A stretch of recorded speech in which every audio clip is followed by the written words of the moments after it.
Muito bom dia, estamos cá de novo com mais uma edição da Ordem do Dia, novo programa de informação do Porto Canal, sempre de segunda a sexta-feira.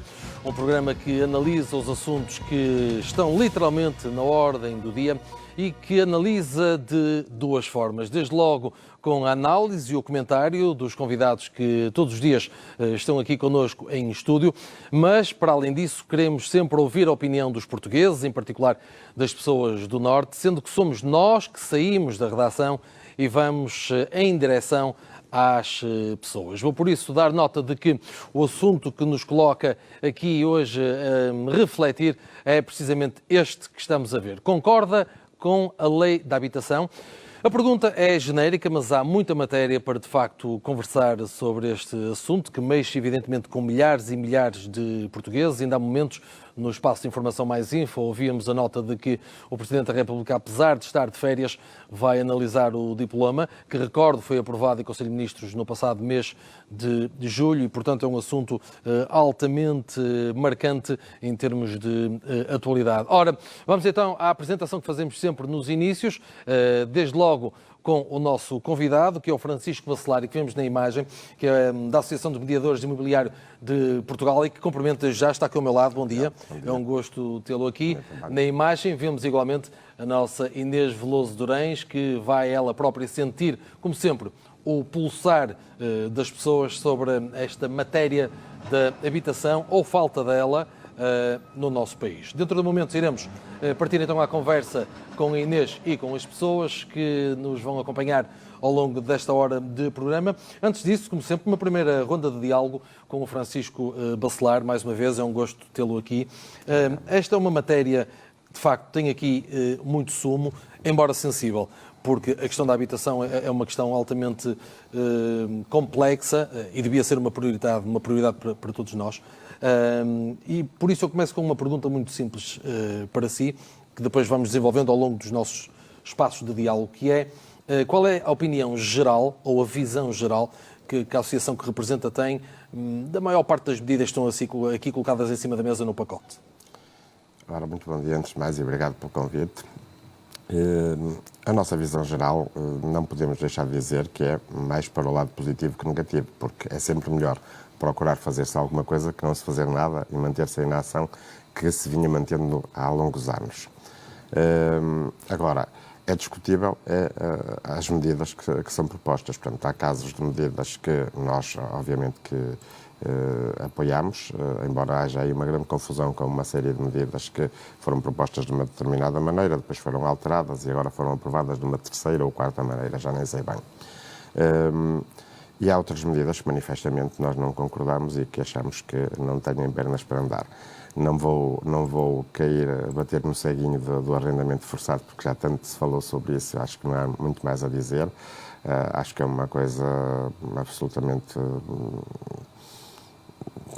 difícil de compreender, digamos assim, porque não se está à espera que as pessoas sejam obrigadas a arrendar as suas casas, quando a Constituição nos diz que somos reis e senhores dos nossos imóveis. O próprio Presidente da República tem dúvidas sobre isso. O próprio Presidente, depois há a forma como também vai ser, como é proposto que seja posta em prática, que é o Governo decreta que seja posta em prática, mas depois subempreita nas autarquias para fazerem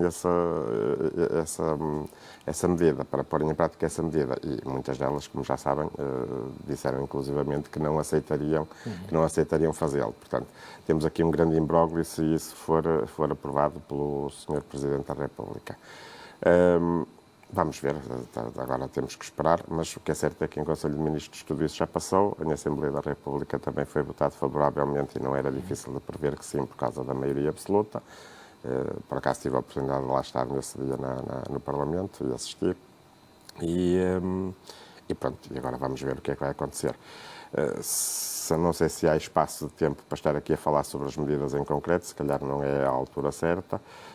Mas há algumas que já estão a funcionar. Por exemplo, há cerca de 3 semanas foi lançado o Arrendar para Subarrendar, em que vão ser arrendadas casas pelo Estado, que depois vai subarrendar a determinadas famílias e com compensações financeiras que, de outra forma, elas não conseguiriam arrendar.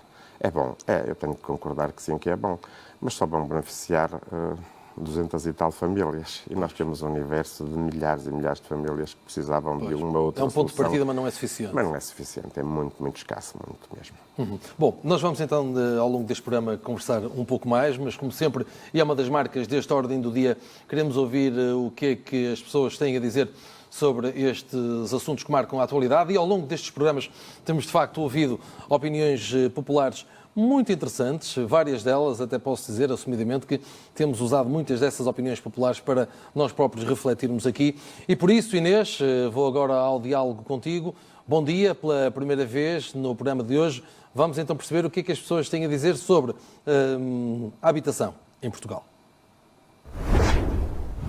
Bom dia, Pedro. Vamos então precisamente perceber, como dizias há pouco, se os portugueses concordam com as medidas contempladas nesta lei da habitação, e vamos também um pouco mais a fundo perceber aquelas que são as leis mais sensíveis. O próprio Presidente da República já as mencionou, a questão do arrendamento forçado, as leis também que envolvem o alojamento local, e para isso vamos então ouvir a voz dos portugueses, daqueles que vivem em Portugal. É o caso do Rafael, que vive em Lisboa, onde este problema da habitação está muito presente também. Rafael, começo por perguntar então se concordas com esta lei da habitação, se achas que o Presidente da República de Portugal deve então promulgar esta lei ou vetar? Se quiseres, podemos falar mais especificamente, se não estiveres propriamente a par destas das leis e do que é que o programa contempla, podemos, por exemplo, falar sobre a questão do arrendamento forçado. Portanto, por exemplo, uma das leis contempladas no programa dita precisamente que os edifícios que estejam devolutos há mais de 2 anos, portanto, os proprietários serão notificados para que façam obras, para que o edifício ganhe alguma utilidade. O objetivo aqui é, portanto, no fundo, preencher as lacunas de habitação que existem neste momento em Portugal. Tu concordas com esta medida? Concordo sim. Acho que o presidente de Portugal, o primeiro-ministro, ele devem sim investir nos portugueses, primeiramente. Rafael, disseste há pouco que moravas em Lisboa.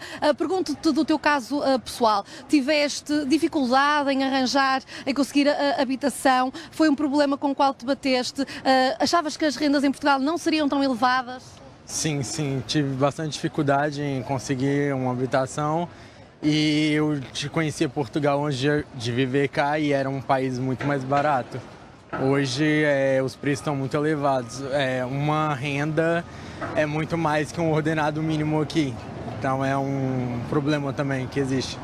Em relação também à questão do alojamento local, existem medidas também aqui relacionadas com o alojamento local, por exemplo, o pagamento de uma taxa extraordinária e também para que novos alojamentos locais existam aqui, no fundo, a autorização do restante condomínio. Isto porque, portanto, com a premissa de que o alojamento local está a retirar habitação. Concordas com esta visão, ou achas que o alojamento local, o que traz de bom, no fundo, complementa aquilo que poderá retirar a nível da habitação? O alojamento local, ele traz o benefício dos turistas, que move a economia no território português, mas prejudica os portugueses, e eu acho que o Estado deve priorizar primeiramente os portugueses. Então acho que tem que ter um equilíbrio aí. Eu vejo muito aqui no Porto, em Lisboa, muitos portugueses, cidadãos portugueses sendo prejudicados pelo fato do alojamento local. As pessoas estão tendo que sair para fora, enfrentando dificuldade de entrar nos centros, e é isso. Muito obrigada, Rafael, pelo teu tempo. Portanto, aqui uma opinião de que, de facto, a falta de habitação pesa mais do que os benefícios que o alojamento local traz para a economia. Vou fazer essa mesma questão ao Américo, que também está connosco. Bom dia, Américo, e muito obrigada por aceitar dar-nos a sua opinião. O que é que acha sobre esta questão do alojamento local, que tem sido tão polémica?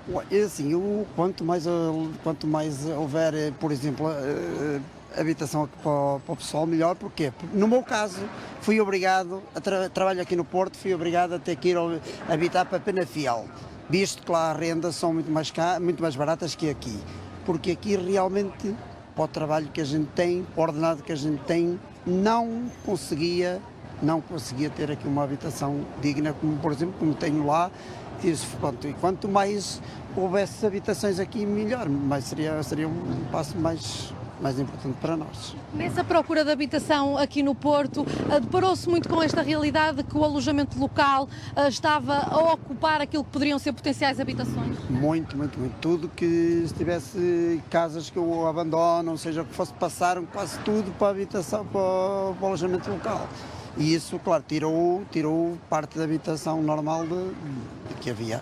Portanto, concorda com esta questão, portanto, com este programa Mais Habitação, acha que, de facto, qual é que deve ser o posicionamento do Presidente da República? Claro, eu concordo, quanto mais habitação, melhor, para que haja possibilidades para as pessoas não ter que se deslocar, por exemplo, como eu, 40 km todos os dias para vir trabalhar, ir e vir, tenho a facilidade de haver os comboios para me deslocar, mas de qualquer maneira não haveria necessidade de perder esse tempo todo, 1 hora de viagem para cada lado todos os dias, se houvesse mais facilidade de habitação aqui.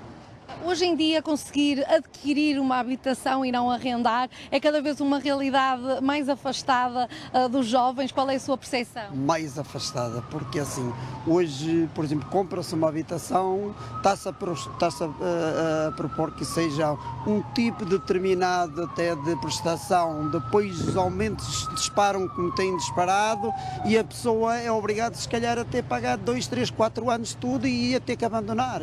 É cada vez uma realidade mais fora de hipóteses. Relativamente a esta medida do arrendamento forçado, como é que acha que os proprietários que forem notificados e que não quiserem avançar para obras no seu edifício ou para dar alguma utilidade no seu edifício e que a Câmara Municipal considere que de facto deve haver aqui um arrendamento forçado, caso não seja essa a vontade dos proprietários, como é que acha que as pessoas vão reagir? Acha que isto pode trazer problemas?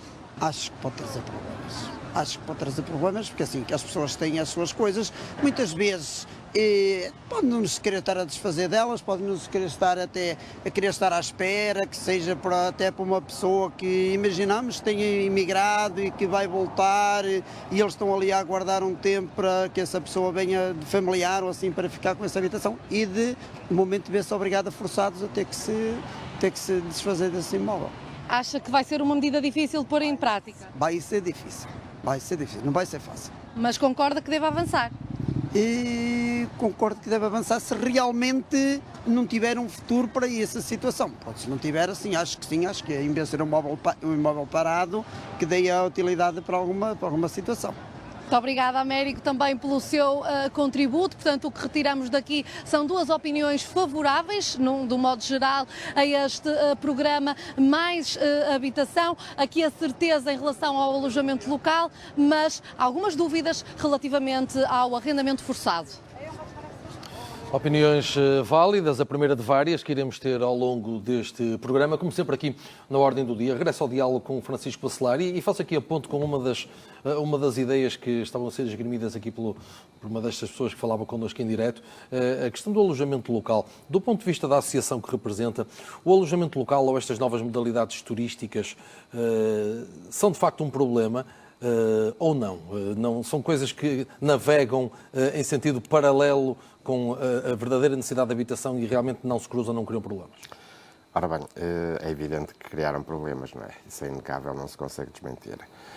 Mas eu não penso que seja o grande problema que temos, porque se é verdade que criaram problemas e dificultaram em relação aos preços, também vieram fazer uma outra coisa que foi renovar os nossos centros históricos, que foi graças ao alojamento local que aconteceu. Como sabe, nós tínhamos, e aqui no Porto era bem evidente, era assustador, por exemplo, descer a rua Mãozinho da Silveira a partir das 11 da noite. E hoje em dia, penso que pode lá andar à vontade, que ninguém sente receio. E esta, entre outras artérias. Portanto, teve esse fator positivo da renovação dos centros históricos, mas teve um fator bastante negativo, que foi ajudar a subir os preços e criar um outro problema que foi social, que foi, de certa forma, e às vezes com esquemas menos corretos, conseguirem desalojar famílias que estavam enraizadas.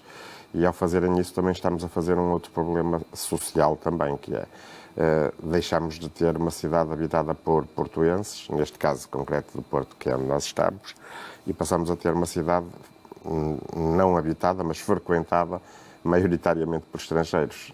É um facto que nós hoje descemos à baixa da cidade e ouvimos falar quase todas as línguas, menos o português, não é? E isso é bastante estranho para mim, que vivo aqui há muitos anos. É bastante estranho sempre que entro num estabelecimento comercial ou ando na rua e vejo isso acontecer. Portanto, eu não gostaria que isto continuasse desmesuradamente e quando digo eu, digo a associação que também estou a representar, porque temos estas conversas e isto não é futuro.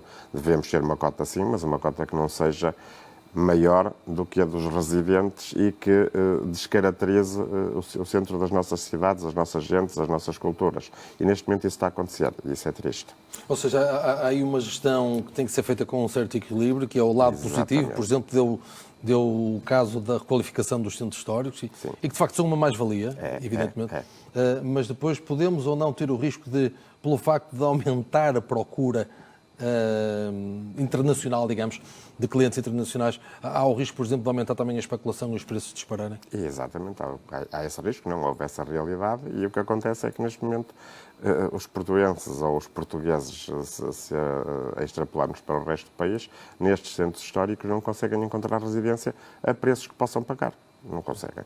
Porque ela é utilizada para estes alojamentos locais que são muito melhor explorados e que rendem muito mais dinheiro aos seus proprietários. Há uma pergunta muito simples que às vezes ouço e leio e que as pessoas fazem e que de facto a pergunta é muito simples, a resposta não sei se é, mas do ponto de vista da Associação dos Mediadores do Imobiliário de Portugal, que são vocês, sim. Temos ou não falta de casas em Portugal? A pergunta é muito simples, a resposta claro é que temos. Não, claro que temos. Claro que temos. A última década onde tivemos na fase da expansão e com juros até bastante acessíveis para se construir, construiu-se muito menos do que seria necessário. E o grande problema dos preços atualmente nem é o alojamento local, não, quer dizer, todos eles contribuem na sua medida, mas o principal problema é a falta de casas novas. Se nós tivéssemos um mercado com muito mais casas novas, tendencialmente os preços não seriam tão elevados, e, digamos, teríamos uma oferta superior, logo a procura... A construção estagnou? A construção estagnou nos últimos anos, está agora a tentar recomeçar, só que o que acontece é que o que está a ser construído agora e que foi construído nos últimos 2, 3, 4 anos foi construído para uma classe média alta, basicamente. Havia procura de estrangeiros, vamos construir para eles porque eles pagam o que for preciso e é muito mais rentável para quem constrói. Eu percebo entendimento, do ponto de vista da lei do mercado, eu percebo inteiramente. Se fosse construtor, se calhar pensaria da mesma forma e estaria a tentar aplicar a mesma fórmula, porque é a rentabilidade que interessa. Agora, nós temos que pensar um bocadinho mais além, temos que pensar que temos um povo que não vai dormir em tendas, ou esperamos que não vai dormir em barracas, ou esperamos que não regressemos a isso, e eu ainda sou desse tempo, eu lembro-me dessas situações que aconteceram há não muitos anos, não é? E não temos casas para essas pessoas, não temos, declaradamente. Hoje em dia, um jovem casal com rendimentos até àquela classe sexta de 38 mil euros, dificilmente consegue arrendar uma casa. Porque pedem por um T2 em qualquer sítio, 800, 900, estou a falar aqui no Porto, em Lisboa é muito mais caro, mas falando aqui do Porto, 800, 900 euros e daí para cima, dentro da cidade do Porto. Ora, se tiverem os dois um ordenado que seja de 1000 euros, suponhamos, metade, ou digamos, um dos ordenados vai para pagar a casa. Praticamente na totalidade. Se tiverem um filho ou dois, como é que conseguem pagar infantários, escolas, alimentações? Não conseguem. Claro, está muito complicado. Está muito complicado. Nós vamos já daqui a pouco regressar a essa matéria, nomeadamente a comparação entre as áreas metropolitanas e o resto do país. Iremos daqui a pouco refletir um pouco sobre isso, mas agora regressamos à opinião dos portugueses. Inês, força, é contigo. Pedro, estamos neste momento junto do João. É um jovem que trabalha no Porto, mas mora em Famalicão e trabalha no setor da hotelaria. Portanto, penso que poderá ter aqui uma opinião bem fundamentada relativamente a todas estas temáticas. Começo então por perguntar se, portanto, nesta busca relativamente à habitação cá no Porto, quais são os principais problemas com os quais te tens deparado? Pronto, temos que começar logo pelo o preço em relação à qualidade, ou seja, à quantidade de quartos.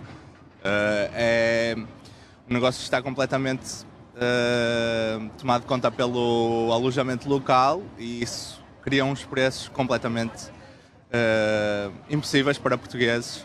E acho que é logo a primeira entrave, mesmo quando uma pessoa começa a procurar casa, apartamento para alugar, uma coisa super básica é impossível nos nossos salários. Não temos qualquer opção de viver nas cidades onde trabalhamos.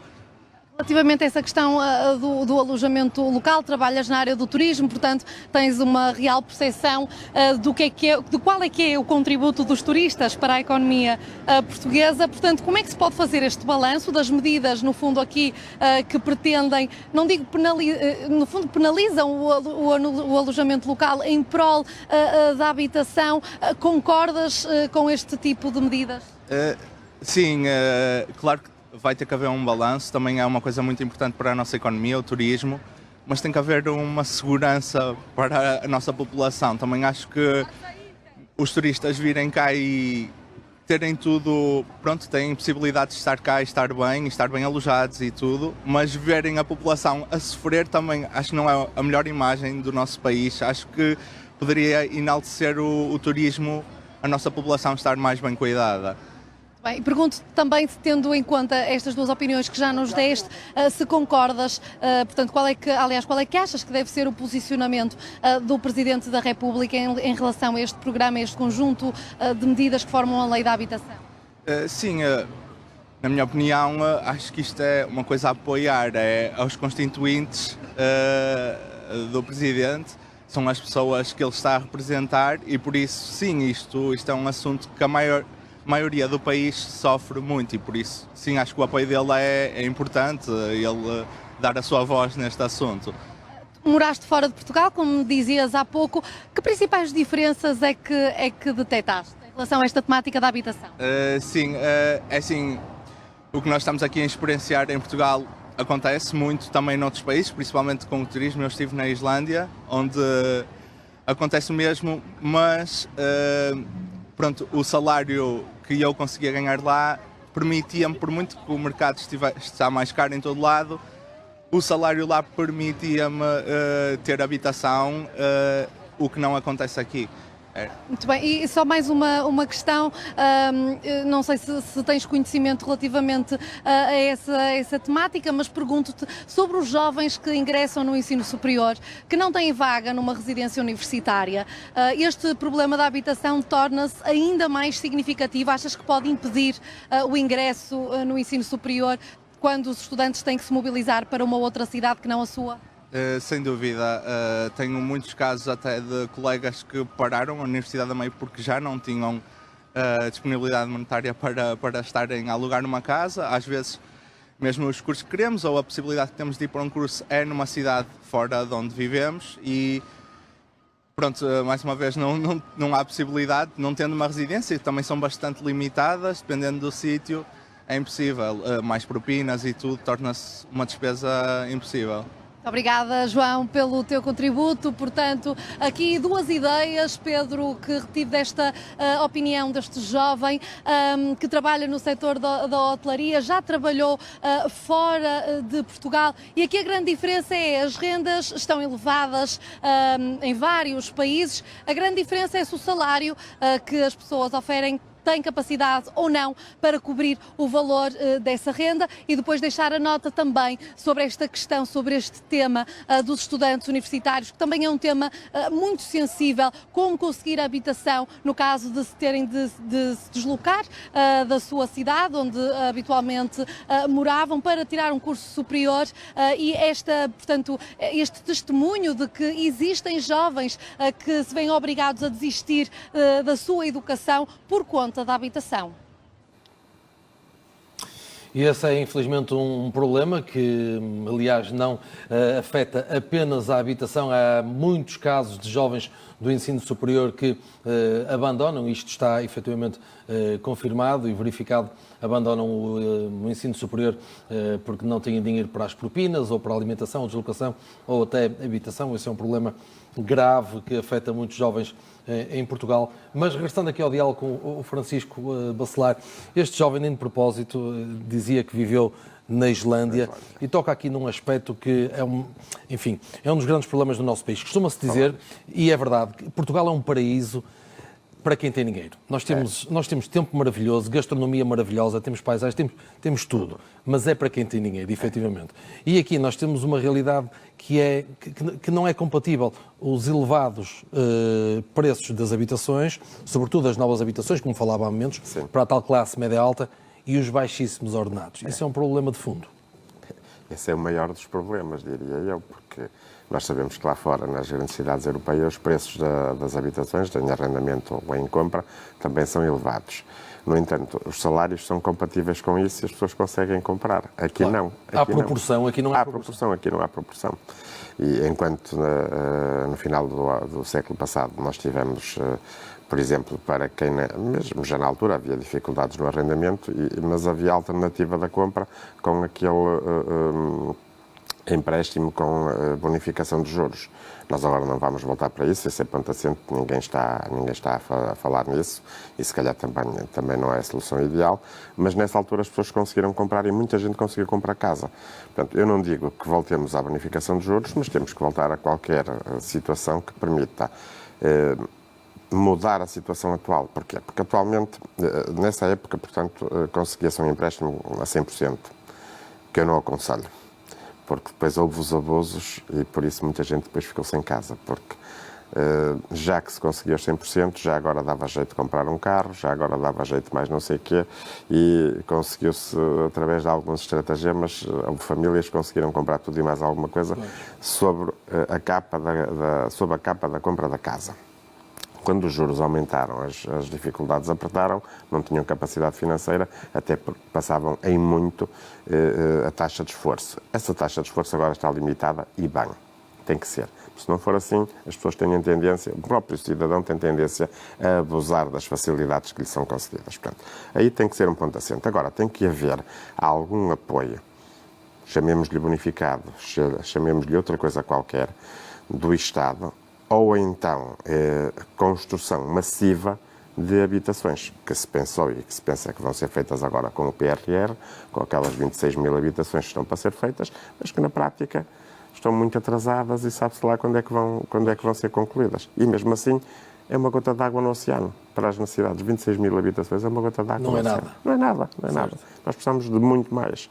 E precisamos de alguma forma de apoiar as famílias que até tenham capacidade de endividamento, e eu conheço alguns casos, tenham vencimentos juntos num casal com 2 filhos na ordem dos 30 e tal, 40 mil euros, mas não tenham a capacidade para os 10%, 15% que vão ter que ter sempre, 10, 15, 20%, 10% é o mínimo para o financiamento, mas depois há as despesas associadas que são caríssimas. Tentem construir uma casa ou tentem comprar uma casa e vão ver que há uma série de impostos que vão ter que pagar. Portanto, não é só os 10% da diferença do financiamento, é todo o resto das despesas que podem orçar em mais 5 ou 10%. Quem não tiver essa capacidade financeira ou apoio para consegui-la, não vai conseguir comprar casa e, portanto, o problema vai se manter. E, se calhar, até conseguia, mesmo aos preços atuais, esse tipo de famílias com esse tipo de rendimentos. As outras famílias que têm rendimentos mais baixos, só com habitação social, que é outro grande mal que nós temos neste país, certo. Enquanto que a média europeia anda na ordem dos 10, 12%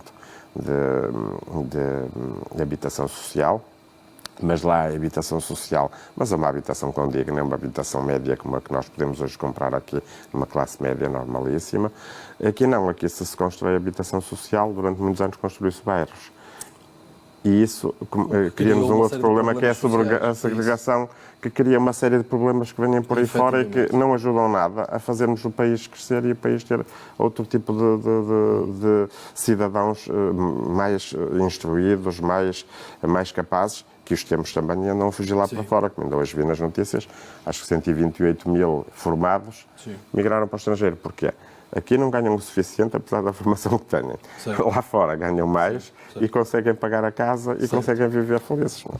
Eu vou já regressar ao diálogo consigo, abordando, como dei a nota, abordando a questão das áreas metropolitanas, mas também vamos desenvolver um bocadinho mais o papel da construção.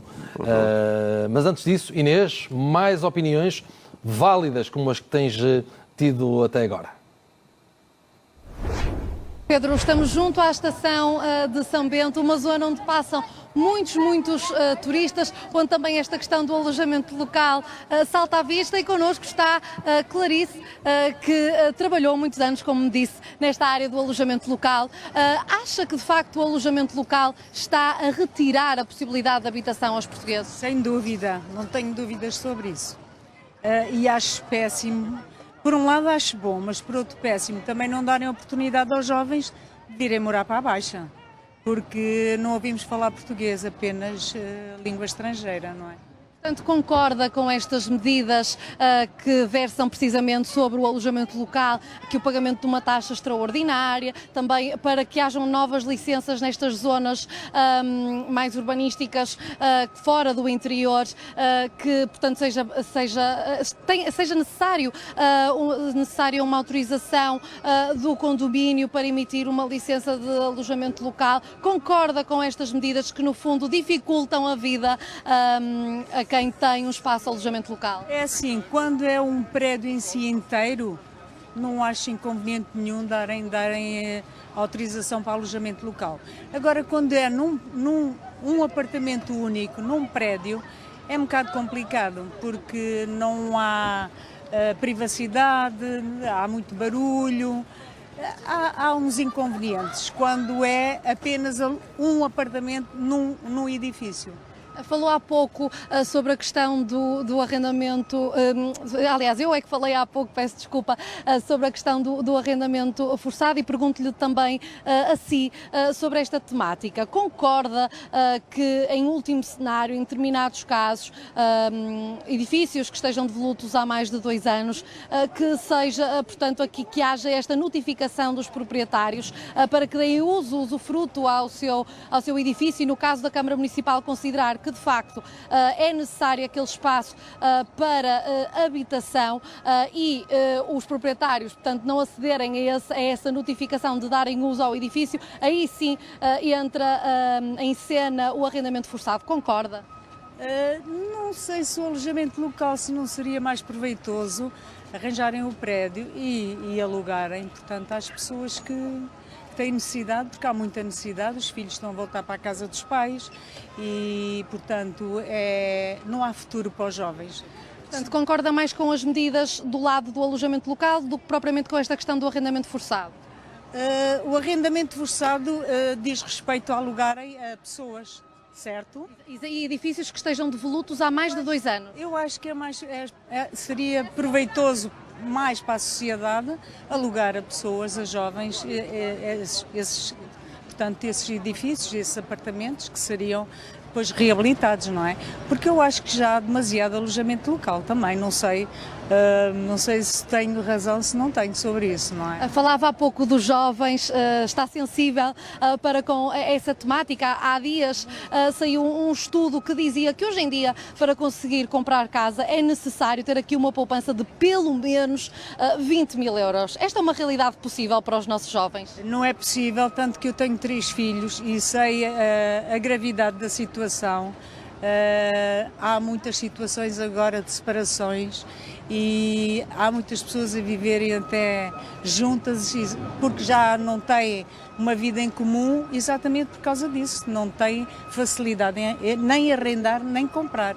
Acha que os nossos jovens estão a perder aqui a autonomia, até aqui um pouco de dignidade da sua vida? Estão a perder tudo, minha querida, estão a perder tudo, porque não há futuro para os jovens, tanto em questão de trabalho como em questão de casas. Sobretudo, eu acho ainda o pior realmente são as casas, para aluguer ou para vender. E o que é que acha que se pode fazer para além desta lei da habitação? O que é que se pode fazer mais? O que é que gostaria de ver contemplado nesta lei que não o encontra, por exemplo? Sei lá, facilitar mais os jovens, não é? Porque ou conceder um empréstimo na totalidade para que as pessoas possam comprar a sua casa, ou que facilitem no aspecto de baixarem um bocado os juros, porque isto está inconcebível mesmo.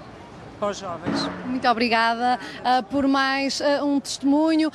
Portanto, aqui esta questão não só do arrendamento, falamos também aqui na questão de aquisição de habitação por parte dos jovens. Comprar uma casa é cada vez mais complicado e, portanto, ouvimos aqui agora mesmo uma sugestão de que também poderia haver aqui um contributo relativamente à entrada que é necessário dar para um empréstimo, para um crédito à habitação, porque é cada vez mais difícil, como ouvimos dizer, para os jovens conseguirem ter uma poupança suficiente para conseguirem, portanto, dar entrada para uma casa e terem a sua própria habitação.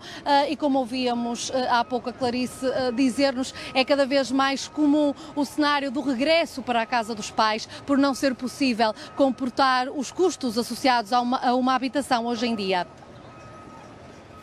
É na realidade um cenário, enfim, bastante negro, porque há cada vez mais jovens a voltarem para casa. E aqui recordar que Portugal é dos países da União Europeia onde os jovens saem mais tarde de casa, portanto são duas realidades negativas. Se aí acrescentarmos uma poupança na ordem dos 20 mil euros para se adquirir uma casa, como dizia a nossa jornalista Inês Veloso Durães, mais tenebroso se torna este cenário da habitação, infelizmente. Regressando à conversa com o Francisco Bacelar e fazendo um compasso de espera agora em relação à construção, voltando às áreas metropolitanas, ainda mais complicado se torna, porque acaba por ser natural, presumo eu, que a maior parte das pessoas tentem procurar a área metropolitana do Porto ou a área metropolitana de Lisboa, com os seus diversos municípios, porque, desde logo, pode haver aí uma maior oferta de emprego. Claro. Pode, mas eu estou a ter muito cuidado na maneira como falo, porque o próprio matéria de emprego dava para um programa aqui, não é? Bom, enfim. Mas isso faz com que afastem muitas pessoas dos outros municípios. Isso, em matéria de habitação, representa o quê? Representa que pode ser mais fácil ou mais barato, entre aspas, adquirir habitação fora das grandes metrópoles e muito mais complicado dentro das grandes metrópoles?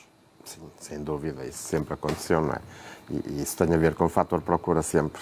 Se há mais procura, porque há mais empregos dentro das cidades... Dificilmente muda essa realidade. Dificilmente muda. Começa logo na base, que são os terrenos. Um terreno dentro da cidade do Porto é muito mais caro do que nos municípios adjacentes. Se bem que já não é bem assim, não é? Mas o que me leva à questão da construção, e fiz um compasso porque agora queria encaixar aqui a questão da construção. Sim. Fiquei com a ideia, corrija-me se eu estiver errado, mas da sua reflexão há momentos, fiquei com a ideia de que infelizmente a construção estagnou ou diminuiu nos últimos anos. Se calhar a pandemia também teve aí... Não, eu estou a dizer nos anos antes da pandemia. Já estava? Sim, já estava. Bom. Foi uma década mais ou menos perdida em termos de construção. Mas então, aumentando a construção poderia ser um caminho para se procurar resolver algumas situações. E isso tem vindo a acontecer nos últimos anos agora, só que estamos muito atrasados. Mas, aumentando a construção, onde? A minha pergunta é essa. Nas grandes metrópoles ou fora? Olha, é complicado, não é? Não é complicado. E se calhar a pandemia veio-nos aqui trazer uma nova perspectiva. Anteriormente, penso que ninguém pensava de outra forma que não fosse construir dentro da cidade e o mais próximo possível dos centros. Claro que os terrenos não se beijam e, obviamente, os concelhos, e vamos falar sempre aqui do Porto, que é no canal onde estamos, é mais fácil das pessoas perceberem. Os concelhos adjacentes, Matosinhos, Maia, Gondomar, Valongo, beneficiaram muito disso e cresceram muito à custa disso, porque terem habitações mais baratas, os terrenos começavam por ser mais baratos, a construção também era mais adequada à classe média, e as pessoas dirigiam-se para lá e tinham fáceis acessos ao Porto. A pandemia só construiu-se muita habitação sem varanda, áreas pequenas. Já se começou a notar a questão das áreas, porque cada metro quadrado influenciava muito o preço final, e então, quanto menor for a área, quanto mais conseguirmos fazer num pequeno espaço, melhor preço conseguimos ter e chegamos a mais gente e vendemos mais. E foi isto que aconteceu. Ninguém pensou numa pandemia, nem ninguém pensou no que viria com a pandemia. Nós agora estamos a assistir, que estamos no mercado e que falamos diariamente com clientes, estamos a assistir a uma situação diferente. As pessoas começam a pensar duas vezes e começam a querer umas varandas, uns terraços, um bocado mais de espaço ao ar livre, porque quem viveu em pandemia fechado durante meses dentro de uma casa pequena, às vezes famílias enormes, pesou-lhe bastante. E então começámos a assistir as pessoas não se importarem de se deslocar um bocadinho mais, nem que fosse para os outros concelhos, por exemplo. Para Vila ter do Conde, melhores condições. não sei, mas terem melhores condições. E também uma procura maior por moradias e coisas desse género. E nós aí, nessas moradias, temos um mercado por explorar, que pode ser explorado e que ajudaria muito a resolver o problema da habitação. Estamos a falar das construções modulares, sejam elas de LSF, de madeira, de whatever. Esse tipo de construção tem preços mais acessíveis, porque é feito em fábrica, e logo aí a questão da mão de obra, da deslocação e não sei o que menoriza os preços e pode facilitar e pode-se conseguir eventualmente comprar uma habitação, uma moradia, num concelho um bocadinho mais afastado dos centros, mas com muito menor preço do que, por muito menor preço do que uma habitação dentro da cidade, pequeníssima. E esse é um aspecto muito interessante. Vou já falar consigo sobre isso também, a construção modular. Antes disso, Inês, volto ao diálogo contigo. Vamos lá, força. Connosco já está a Adelaide, já que estava a falar connosco sobre esta temática, uma temática que, na opinião da Adelaide, é muito visível atualmente, esta falta de habitação. Concorda com estas medidas que versam sobre o alojamento local, o arrendamento forçado? Acha que é a favor que estas medidas avancem a favor da habitação? A favor da habitação, sim, mas para alojamentos locais e hotéis, não. Portanto, acha que o alojamento local, de facto, está a travar a habitação? Sim, sim, sim. E qualquer casa que se dê ali de vago, eles pedem logo 700, 800, 900 euros por mês. Isso é uma injustiça, porque uma pessoa pode pagar um mês, depois o outro mês já não paga. Porque ou tem que ganhar muito, ou então, não sei.